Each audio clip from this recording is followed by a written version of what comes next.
Hey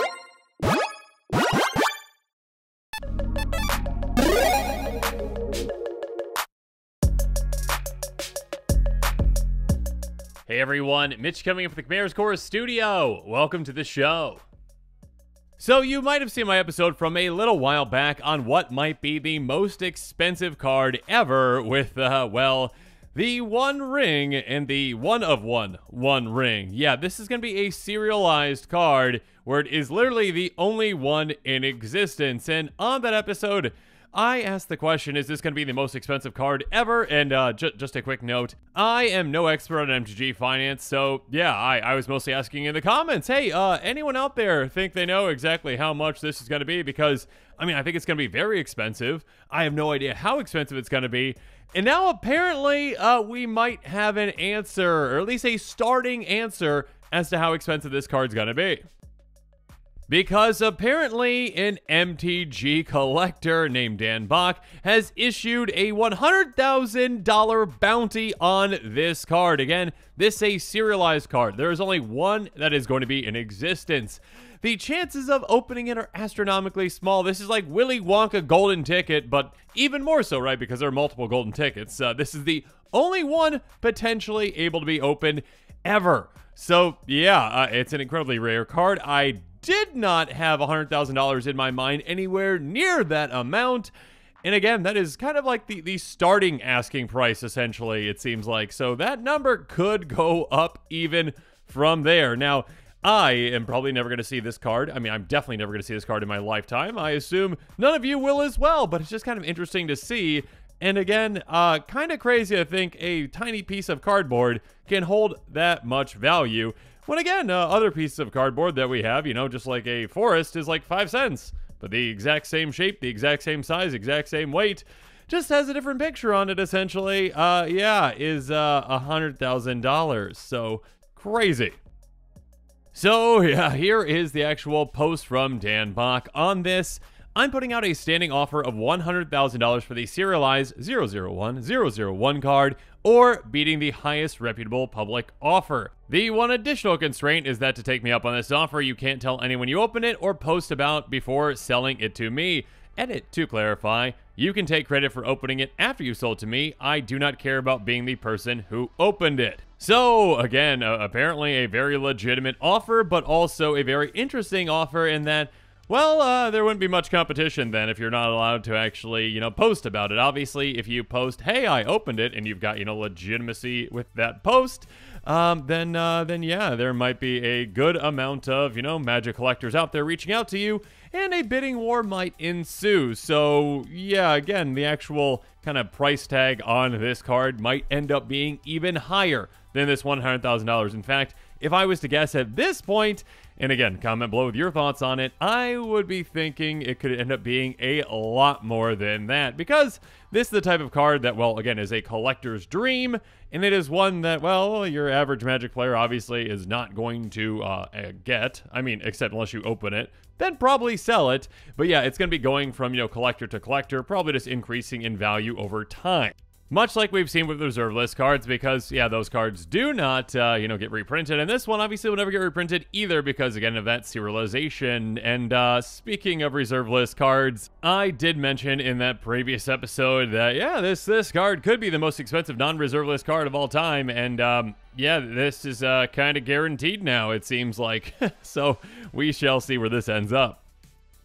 Now, obviously, there is, you know, just the regular standard version of this card as well, and actually I did an episode on it. It's a pretty interesting card, one that I do think is going to see play in a format like Commander, and yeah, it definitely has a lot of use to it. Now, that being said, I don't think that the owner of the actual, you know, serialized version is probably going to play with it ever. It's probably just going to be in a, you know, a couple, you know, protective cases and, yeah, heavily guarded at all times, right? But anyways, it's not the only other version of this card that commands a high price. I mean, just this base version is already going for around $52.85. So yeah, already an expensive card. I mean, way outside of my budget territory, again, of cards that are less than $1, but incredibly cheap. I mean, pennies on the dollar in comparison to, you know, the $100,000 version. Now, I will note, obviously, that this set does not come out until, I believe, June 23rd. And again, these are way early, you know, first look, quick take previews, whatever they are. So, yeah, this price definitely could go down. It could go up. Who knows? And then you've got the borderless version, which commands a price tag of $80, which again is incredibly expensive, but still, in comparison, just kind of laughable. And yeah, there's even an alternative art version of this card that is going for $200 at this point, but still much less than that serialized version. So, of course, only time will tell. We will see what this, version ends up being. The serialized one ring, the one of one ring. It even says one of one ring in the bottom left of the card. Only one of these cards is going to exist globally. What would kind of be funny is actually if this card is never opened. That would just be very ironic and quite fitting again for the one ring. So that'd be pretty funny. And speaking of opening it, though, the chances of opening this are astronomically low. According to the product description, here we go.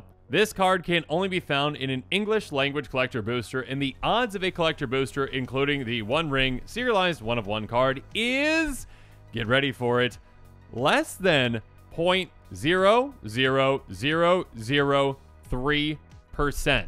And let's compare that to the odds of getting struck by lightning. At least in the United States, the lifetime odds of getting struck by lightning are only 1 in 15,300, which is 0.0065%. Much more likely to get struck by lightning in the United States in your lifetime than to ever open this card.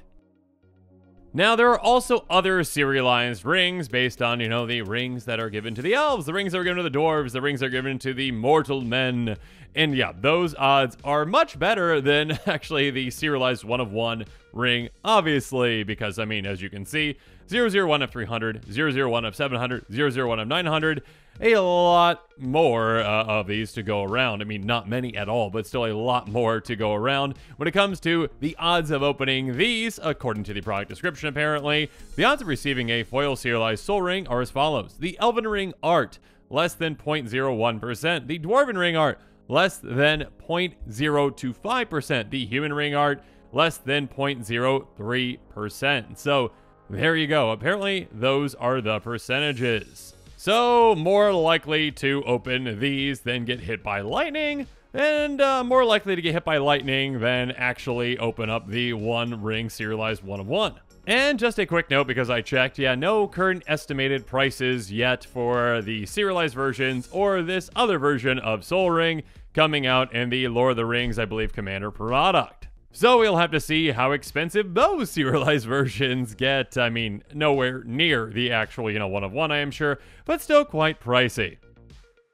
And when it comes to pricey and how expensive a Magic card can get, well, Polygon just came out with an article that apparently a Black Lotus card broke the record and just sold for $540,000. So, yeah, $500,000 for a Black Lotus.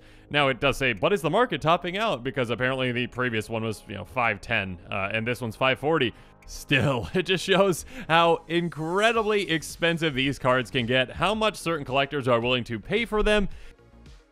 And again, we will just have to see, number one, is this card ever going to be opened? Yeah, the chances of opening again are incredibly low. There's a lot of packs out there. Sometimes packs don't get opened. Sometimes they end up in landfills. Yeah, we'll see if this one actually ever is open. If it's open, is it ever revealed that someone has it? And if that happens, is there going to be a bidding war on this? And kind of where is the dust going to settle? What is the price of this going to end up being? So yeah, let me know in the comments below what your thoughts are on this. What kind of a price tag do you think this is going to have? So yeah, let me know in the comments below. And with that, today's episode is coming to a close. So yeah, let me know what your thoughts are on it in the comments below. And of course, as always, thanks again and have a good one. This show and episodes like this one are possible thanks to viewers like you. If you're looking for an easy way to help support this show, make sure that you like, share, and subscribe. Also, hit that bell notification icon so you don't miss any new episodes. You can also go check out our playmats and other merchandise at thecommandersquarters.com. We also have a ton of brand new t-shirt designs in stock, so make sure you check out those as well. Another easy way to support this show is with our TCG Player affiliate links. So whether you're buying a deck or individual cards, you can use this general link right here or one in the description. And the final way that you can support this show is by supporting us directly by becoming a patron. There are many benefits to being a patron, and I truly couldn't do this without all of their support.